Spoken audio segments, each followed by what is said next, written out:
कंजूस सास। एक गांव में रिया और जया नाम के सास बहू रहते थे। रिया का पति राहुल एक बिजनेसमैन था। वो बिजनेस के सिलसिले में अक्सर विदेश जाया करता था। जया बहुत ही कंजूस और लालची किस्म की औरत थी, जबकि रिया बहुत ही सुशील और शांत स्वभाव की थी। एक दिन रिया घर का सारा काम खत्म करके टीवी देख रही थी कि तभी जया वहां आती है और पंखा बंद कर देती है। माँ जी, आपने पंखा क्यों बंद कर दिया? गर्मी बहुत हो रही है। तुझे पता भी है कि नहीं बिजली का बिल कितना ज्यादा आ रहा है? ऐसे लग रहा है कि हम बिल भरते भरते कंगाल हो जाएंगे। अगले दिन रिया जया से कहती है, माँ जी, नाश्ते में क्या बनाऊं? अरे नाश्ता बाद में, पहले तू मेरे साथ चल। वो हमारी पड़ोसन विद्या बीमार है, हम जाकर उसे देख आते हैं। माँ जी, वो तो पिछले हफ्ते की बात है, अब तो वो एकदम ठीक है। मुझे पता है, चुपचाप चल मेरे साथ। ये कहकर जया रिया को लेकर विद्या के घर जाती है। विद्या नाश्ता बना रही थी। ये देख जया कहती है, क्या कर रही हो विद्या? अरे वो हमारे घर में ना बिजली चली गई है, सोचा कि तेरे पास थोड़ा वक्त बिता ले। अच्छा किया मासी, आइए बैठिए, नाश्ता करते हैं। अरे नहीं नहीं दीदी, वो हम यूं ही आए थे, नाश्ता घर जाकर खा लेंगे। ये सुनकर जया कहती है, अरे रिया, क्यों विद्या का दिल दुखा रही हो? बेचारी कितने प्यार से कह रही है नाश्ता करने के लिए। तू जा विद्या, नाश्ता ले आ। तीनों बैठकर नाश्ता कर लेते हैं।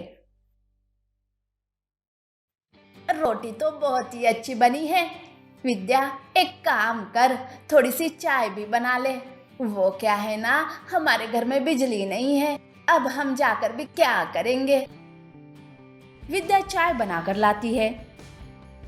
सब चाय पी रहे थे कि विद्या की नौकरानी फ्रिज में खराब हुई सब्जियों को निकालकर फेंकने जा रही थी। ये देख जया कहती है, अरे क्या फेंकने जा रही हो? जी वो कुछ सब्जियां खराब हो गई है, इन्हें फेंकने जा रही हूँ। अरे मुझे दे, मैं फेंक देती हूँ, मैं भी तो उधर ही जा रही हूँ। अरे मासी, वो कर लेंगे ना, आप रहने दो। अरे मैंने कहा ना, मैं फेंक दूंगी, तू जाकर दूसरा काम देख। जया नौकरानी के हाथ से सब्जी की थैली ले लेती है और रिया को लेकर घर आ जाती है। माँ जी, हमारे घर में तो बिजली थी, आपने दीदी से झूठ क्यों बोला और ये सड़ी हुई सब्जियां यहाँ क्यों ले आई हो? नाश्ता और चाय का काम तो हो गया ना हमारा। और रही सब्जियों की बात, मेरी क्या मत मारी गई है जो मैं इन सब्जियों को फेंक दूं? इन सब्जियों के छिलके उतारो और अच्छे से धोकर पका दो। यूं जया कंजूसी करने में कोई भी मौका नहीं जाने देती थी। दिन ब दिन उसकी कंजूसी तो बढ़ती जा रही थी। रिया जया की कंजूसी से बहुत परेशान थी। एक दिन जया के पेट में बहुत दर्द होता है। वो दर्द के मारे तड़प रही थी। रिया जया को लेकर अस्पताल जाती है। डॉक्टर जया को देखकर उसे कुछ टेस्ट लिख कर देते हैं और कहते हैं, देखिए, जल्दी से जल्दी ये टेस्ट करवाइए। कितना खर्चा होगा डॉक्टर साहब? यही कोई 2-2.5 हजार रुपए लगेंगे। क्या 2-2.5 हजार? ठीक है, हम चलते हैं, फिर आएंगे। जया घर आ जाती है और घरेलू इलाज करने लगती है। 2 दिन बीत जाते हैं। जया की तबीयत और भी खराब हो जाती है।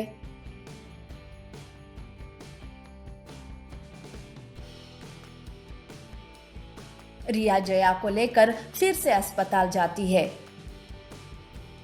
और उसका अच्छा इलाज कराती है। डॉक्टर जया से कहते हैं, देखिए जया जी, आपका पेट दर्द कम हो गया, मगर क्या डॉक्टर साहब? हमें माफ कर दीजिए। सही वक्त पर आपका इलाज ना होने के कारण आपके पेट में इन्फेक्शन बढ़ गया है। अब आप ज्यादा दिन जिंदा नहीं रह पाओगे। ये सुनकर जया के पैरों तले जमीन खिसक जाती है।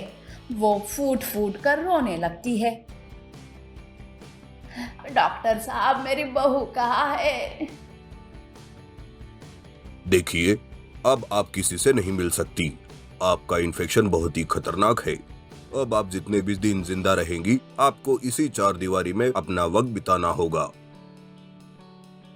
ये कहकर डॉक्टर वहां से चले जाते हैं।